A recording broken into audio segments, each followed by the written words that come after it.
Hello friends, welcome to global online Kannada. ಈ ಒಂದು ವಿಡಿಯೋದಲ್ಲಿ ನಾವು ಕರ್ನಾಟಕ ಸೆಟ್ 2026ಗೆ ಸಂಬಂಧಪಟ್ಟಂತೆ ನಿಮಗೆಲ್ಲ ಗೊತ್ತಿರುವ ಹಾಗೆ ಪೇಪರ್ 1 ಮತ್ತೆ ಪೇಪರ್ 2 ಅಂತ ಎರಡು ಪತ್ರಿಕೆಗಳು ಇರ್ತಾ ಇದಾವೆ. ಸೊ ಹಾಗಾಗಿ ಈ ಒಂದು ವಿಡಿಯೋದಲ್ಲಿ ನಾವು ಪೇಪರ್ 1 ಪತ್ರಿಕೆಯ ಸಿಲಾಬಸ್ ಅನ್ನ ಡಿಸ್ಕಷನ್ ಮಾಡ್ತಾ ಇದೀವಿ. ಸೊ ನಿಮ್ಗೆಲ್ರಿಗೂ ಗೊತ್ತಿರುವ ಹಾಗೆ ಇವಾಗ ಕೆಸೆಟ್ 2026 ಅನ್ನ ಅಕ್ಟೋಬರ್ ತಿಂಗಳಿನಲ್ಲಿ ನಡೆಸೋರಿದ್ದಾರೆ. ಸೊ ಅಕ್ಟೋಬರ್ 11 ಅಂತ ಎಕ್ಸಾಮಿನೇಷನ್ ಡೇಟ್ ಅನ್ನ ಕೂಡ ನೀಡಿದ್ದಾರೆ. ಸೊ ಇದರ ಪ್ರಕಾರ ಆಗಸ್ಟ್ ಅಥವಾ ಸೆಪ್ಟೆಂಬರ್ ನಲ್ಲಿ ನೋಟಿಫಿಕೇಶನ್ ಆಗೇ ಆಗುತ್ತೆ. ಸೊ ಅದಕ್ಕಾಗಿ ನೀವು ಇವಾಗಿಂದಾನೇ ಪ್ರಿಪರೇಷನ್ ಅನ್ನ ಆರಂಭ ಮಾಡಲೇಬೇಕಾಗುತ್ತೆ. ಸೊ ಇಲ್ಲಿ ಪೇಪರ್ 1 ಮತ್ತೆ ಪೇಪರ್ 2 ಅಂತ ಎರಡು ಪತ್ರಿಕೆಗಳು ಇರ್ತಾ ಇದಾವೆ. ಸೊ ಪೇಪರ್ 2 ಬಂದ್ಬಿಟ್ಟು ನಿಮ್ಮ ಒಂದು ಸಬ್ಜೆಕ್ಟ್ ಆಗಿರುತ್ತೆ, ಹಾಗಾಗಿ ನಿಮ್ಗೆ ಒಂದು ನಾಲೆಜ್ ಇದ್ದೇ ಇರುತ್ತೆ. ಸೊ ನೀವು ಸ್ವಲ್ಪ ಹೆಚ್ಚಿನ ಒಂದು ಪುಸ್ತಕಗಳನ್ನ ಓದ್ಕೊಂಡ್ರೆ ಅಥವಾ ಕೊಟ್ಟಿರುವ ಒಂದು ಸಿಲೆಬಸ್ ಅನ್ನು ಸರಿಯಾಗಿ ಓದ್ಕೊಂಡ್ರೆ ಅದಲ್ಲಿ ಪೇಪರ್ 2 ನ ಬಗ್ಗೆ ಸ್ವಲ್ಪ ಜ್ಞಾನವನ್ನ ನೀವು ಪಡೆದುಕೊಳ್ಬಹುದು. ಆದ್ರೆ ಒಂದು ಪೇಪರ್ 1 ಬಂದಾಗ ಇದು ಸ್ವಲ್ಪ ನಿಮಗೆ ಇಲ್ಲಿ ಏನ್ ಸಿಲೆಬಸ್ ಇರುತ್ತೆ, ಏನಿರುತ್ತೆ, ಏನ್ ಓದಬೇಕು ಅಂತ ಡೌಟ್ಸ್ ಇರ್ತವೆ. ಸೊ ಹಾಗಾಗಿ ಇಲ್ಲಿ ಪೇಪರ್ 1 ಗೆ ಸಂಬಂಧಪಟ್ಟಂತೆ ಯಾವ ವಿಷಯಗಳನ್ನ ಓದಬೇಕು, ಎಷ್ಟು ಯೂನಿಟ್ಗಳಿದಾವೆ ಅಂತ ಕ್ಲಿಯರ್ ಆಗಿ ಡಿಸ್ಕಷನ್ ಅನ್ನ ಮಾಡ್ತಾ ಇದೀವಿ. ಸೊ ಈ ಒಂದು ಡಿಸ್ಕಷನ್ ಗೆ ಹೋಗುವ ಮೊದಲು ಯಾರೆಲ್ಲ ವಿದ್ಯಾರ್ಥಿಗಳು ಕೆಸೆಟ್ 2026 ಗೆ ಪ್ರಿಪರೇಷನ್ ಅನ್ನ ಮಾಡ್ತಾ ಇದ್ದೀರಾ, ಗ್ಲೋಬಲ್ ಆನ್ಲೈನ್ ಕನ್ನಡ ವತಿಯಿಂದ ನಾವು ಪೇಪರ್ 1 ಗಾಗಿ ಕಂಪ್ಲೀಟ್ ಕೋರ್ಸ್ ಅನ್ನ ಲಾಂಚ್ ಮಾಡಿದೀವಿ. ಈ ಒಂದು ಕೋರ್ಸ್ ನಲ್ಲಿ ನಾವು ನಿಮಗೆ ಕಂಪ್ಲೀಟ್ ಥಿಯರಿ ಲೆಕ್ಚರ್ಸ್ ಅನ್ನ ನೀಡ್ತಾ ಇದ್ದೀವಿ, ಸಾಕಷ್ಟು MCQ ಲೆಕ್ಚರ್ಸ್ ಗಳನ್ನ ಕೊಡ್ತಾ ಇದ್ದೀವಿ, 50+ ಮಾಕ್ ಟೆಸ್ಟ್ ಗಳನ್ನ ನೀಡ್ತಾ ಇದ್ದೀವಿ, ನೋಟ್ಸ್ ಅನ್ನ ಕೊಡ್ತಾ ಇದ್ದೀವಿ, 5000+ MCQs PDF ಅನ್ನ ಕೊಡ್ತಾ ಇದ್ದೀವಿ. ಅಂಡ್ ಜೊತೆಗೆ ಎಲ್ಲ ಪ್ರೀವಿಯಸ್ ಇಯರ್ ಕ್ವಶನ್ ಪೇಪರ್ಸ್ ಗಳನ್ನ ಡಿಸ್ಕಷನ್ ಮಾಡ್ತಾ ಇದ್ದೀವಿ. ಅಂಡ್ ಜೊತೆಗೆ ಮಾಡೆಲ್ ಕ್ವಶನ್ ಪೇಪರ್ಸ್ ಅನ್ನ ಕೂಡ ಕೆಲವು ಮಾಡೆಲ್ ಕ್ವಶನ್ ಪೇಪರ್ಸ್ ಅನ್ನ ಕೂಡ ನಾವು ನಿಮಗೆ ಪ್ರಿಪೇರ್ ಮಾಡಿ ಕೊಡ್ತಾ ಇದ್ದೀವಿ. ಸೊ ಈ ರೀತಿಯಾಗಿ ಈ ಒಂದು ಕಂಪ್ಲೀಟ್ ಕೋರ್ಸ್ ಏನಿದೆ ಕನ್ನಡ ಮತ್ತೆ ಇಂಗ್ಲಿಷ್ ಎರಡರಲ್ಲೂ ನಿಮಗೆ ದೊರೀತಾ ಇದೆ. ಸೊ ನೀವೇನಾದ್ರೂ ಈ ಒಂದು ಕೋರ್ಸ್ ಅನ್ನ ಫಾಲೋ ಅಪ್ ಮಾಡಿದ್ದೇ ಆದಲ್ಲಿ ಸೊ ಈ ಒಂದು ಕೆಸೆಟ್ ನಲ್ಲಿ ಹೆಚ್ಚಿನ ಅಂಕಗಳನ್ನ ಪೇಪರ್ 1 ನಲ್ಲಿ ಪಡೆದು ಕ್ವಾಲಿಫೈ ಆಗೋ ಚಾನ್ಸಸ್ ಇದ್ದೇ ಇರುತ್ತೆ. ಸೊ ಹೀಗಾಗಿ ಈ ಒಂದು ಕೋರ್ಸ್ಗೆ ನೀವು ಸೇರಿಕೊಳ್ಳಲು ಗ್ಲೋಬಲ್ ಆನ್ಲೈನ್ ಆಪ್ ಅನ್ನ ಪ್ಲೇಸ್ಟೋರ್ ನಿಂದ ಡೌನ್ಲೋಡ್ ಮಾಡ್ಕೊಳ್ಳಿ.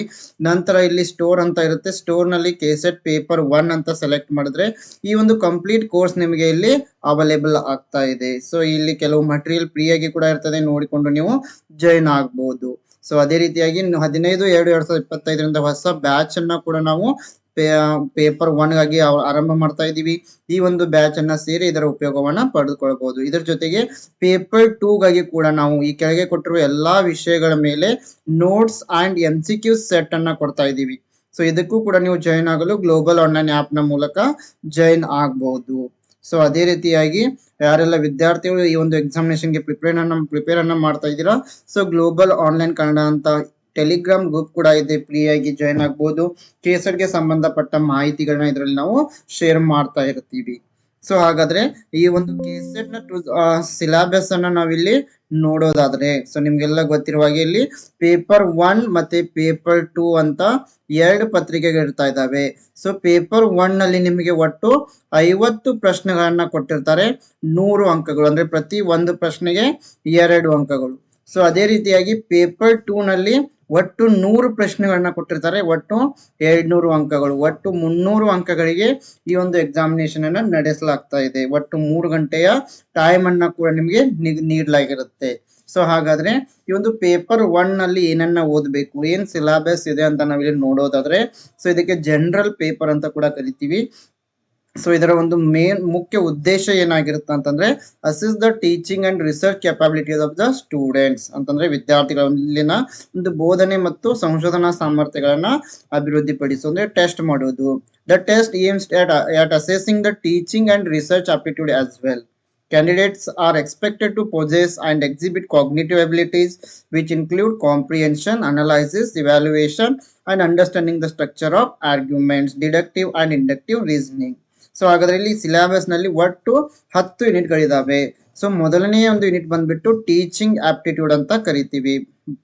ಟೀಚಿಂಗ್ ಆಪ್ಟಿಟ್ಯೂಡ್ ನಲ್ಲಿ ನಾವು ಏನೆಲ್ಲ ಓದ್ಕೊಳ್ಬೇಕಂತಂದ್ರೆ teaching, concept of teaching, objectives of teaching, levels of teaching, characteristics of teaching and basic requirements.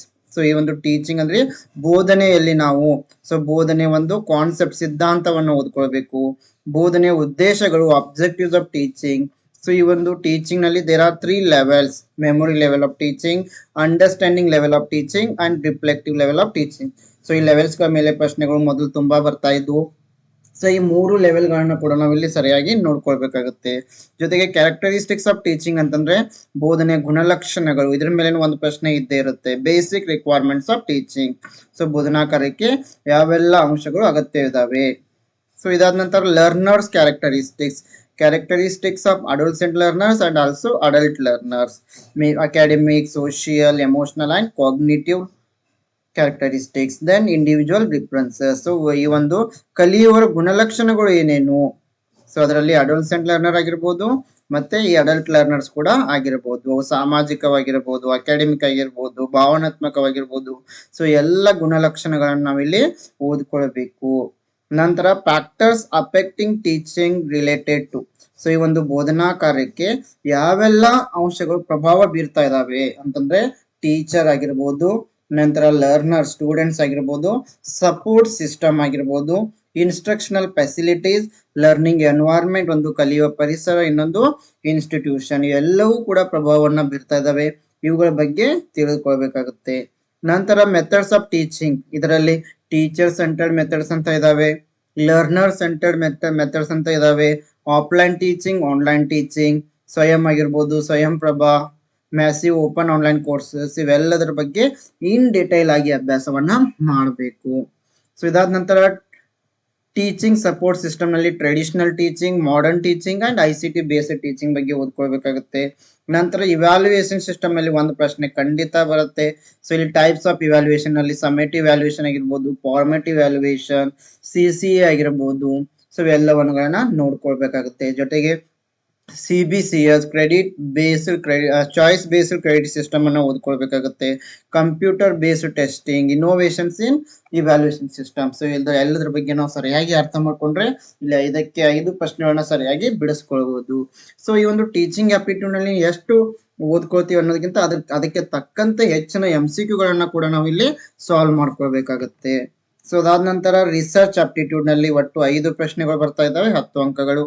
So ಇಲ್ಲಿ ಕೂಡ research meaning, types, characteristics, positivism and post positivistic approach.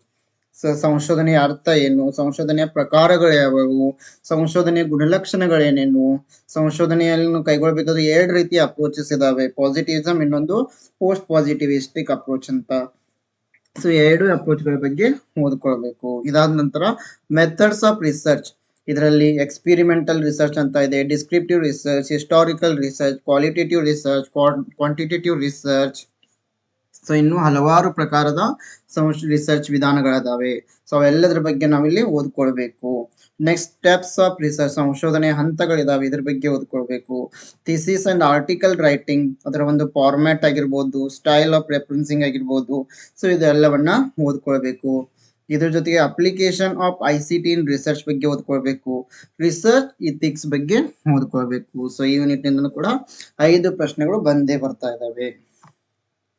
So ಇಲ್ಲಿ ಇಷ್ಟೇ ಓದ್ಕೊಳ್ಬೇಕಂತ ಇಲ್ಲ. ಉದಾಹರಣೆಗೆ ನೋಡಿ, ಮೆಥಡ್ಸ್ ಆಫ್ ರಿಸರ್ಚ್ ಇಲ್ಲಿ ಏನ್ ಕೊಟ್ಟಿದ್ದಾರೆ, experimental, descriptive, historical, quantitative, qualitative ಅಂತ ಕೊಟ್ಟಿದ್ದಾರೆ. ಅದೇ ಇವುಗಳನ್ನ ಬಿಟ್ಟು ಇನ್ನೂ ಹಲವಾರು ಪ್ರಕಾರದ ರಿಸರ್ಚ್ ಟೈಪ್ಸ್ ಇದಾವೆ, ಎಲ್ಲವನ್ನು ಕೂಡ ನಾವಿಲ್ಲಿ ಓದ್ಕೊಳ್ಳೇಬೇಕಾಗುತ್ತೆ. ನೆಕ್ಸ್ಟ್ ಬಂದ್ಬಿಟ್ಟು ಕಾಂಪ್ರಿಹೆನ್ಷನ್, ಇದರಲ್ಲಿ ಒಂದು ಪ್ಯಾರಾಗ್ರಾಫ್ ಅನ್ನ ಕೊಟ್ಟಿರ್ತಾರೆ, ಆ ಪ್ಯಾರಾಗ್ರಾಫ್ ಅನ್ನ ಓದಿ ಅದರ ಮೇಲೆ 5 ಪ್ರಶ್ನೆಗಳನ್ನ ನೀಡಿರ್ತಾರೆ, ಅವುಗಳನ್ನ ನೀವು ಸಾಲ್ವ್ ಮಾಡಬೇಕು. ಇಲ್ಲಿ 5 ಪ್ರಶ್ನೆಗಳು, 10 ಅಂಕಗಳು. ನೆಕ್ಸ್ಟ್ ಯೂನಿಟ್ ಕಮ್ಯುನಿಕೇಶನ್, ಸಂವಹನ ಅಂತೀವಿ. Communication meaning, types, characteristics. ಈ ಒಂದು ಸಂವಹನದ ಅರ್ಥ ಏನು, ಅದರ ಸ್ವರೂಪ ಏನು, ಸಂವಹನದ ಪ್ರಕಾರಗಳು ಯಾವ್ಯಾವು, ಸಂವಹನದ ಗುಣಲಕ್ಷಣಗಳು ಏನೇನು. ಸೊ ಇದೆಲ್ಲವನ್ನ ಓದ್ಕೊಳ್ಬೇಕು. ಇದ್ರ ಜೊತೆಗೆ ಎಫೆಕ್ಟಿವ್ ಕಮ್ಯುನಿಕೇಶನ್ ಅಂದ್ರೆ ಏನು, ಪರಿಣಾಮಕಾರಿ ಸಂವಹನ ಅಂದ್ರೆ ಏನು, ವರ್ಬಲ್ ನಾನ್ ವರ್ಬಲ್ ಕಮ್ಯುನಿಕೇಶನ್ ಅಂದ್ರೆ ಏನು, inter cultural communication, group communication, class room communication, ತರಗತಿ ಸಂವಹನ, ಗುಂಪು ಸಂವಹನ. ಸೊ ಇನ್ನೂ ಕೆಲವು ಪ್ರಕಾರಗಳಿದಾವೆ, ಅವೆಲ್ಲವನ್ನ ನೋಡ್ಕೊಳ್ಬೇಕು. ಜೊತೆಗೆ ಬ್ಯಾರಿಯರ್ಸ್ ಟು ಎಫೆಕ್ಟಿವ್ ಕಮ್ಯುನಿಕೇಶನ್ ಅಂದ್ರೆ ಈ ಒಂದು ಪರಿಣಾಮಕಾರಿ ಸಂವಹನಕ್ಕೆ ಯಾವೆಲ್ಲ ಅಂಶಗಳು ಅಡೆತಡೆ ಉಂಟು ಮಾಡ್ತಾ ಇದಾವೆ, ಇವುಗಳನ್ನ ನೋಡ್ಕೊಳ್ಬೇಕು. ಕೊನೆಗೆ ಮಾಸ್ ಮೀಡಿಯಾ ಅಂದ್ರೆ ಏನು, ಸೊಸೈಟಿ ಮೇಲೆ ಅದರ ಅಫೆಕ್ಟ್ ಏನು, ಅದರ ಒಂದು ಪರಿಣಾಮಗಳೇನೇನು, ಇವುಗಳೆಲ್ಲವನ್ನ ನೋಡ್ಕೊಳ್ಬೇಕು. Next mathematical reasoning. ಸೊ ಇದರಲ್ಲಿ ಟೈಪ್ಸ್ ಆಫ್ ರೀಸನಿಂಗ್ ನೋಡ್ಕೊಳ್ಬೇಕು. ಮೇನ್ ಬಂದ್ಬಿಟ್ಟು number series, letter series, coding, relationships, ಇವುಗಳೆಲ್ಲವನ್ನ ನೋಡ್ಕೊಳ್ಬೇಕು. ಇದಾದ ನಂತರ ಮ್ಯಾಥಮೆಟಿಕಲ್ ಕ್ವಶನ್ ಜಾಸ್ತಿ ಬರ್ತಾ ಇದಾವೆ ಇವಾಗ. Fraction, time and distance, ratio, proportion, percentage, profit and loss, interest and discounting, average, so ಇವೆಲ್ಲವನ್ನ ಸರಿಯಾಗಿ ಓದ್ಕೋಬೇಕಾಗುತ್ತೆ. ಇಲ್ಲಿ ಕೂಡ 5 ಪ್ರಶ್ನೆಗಳು.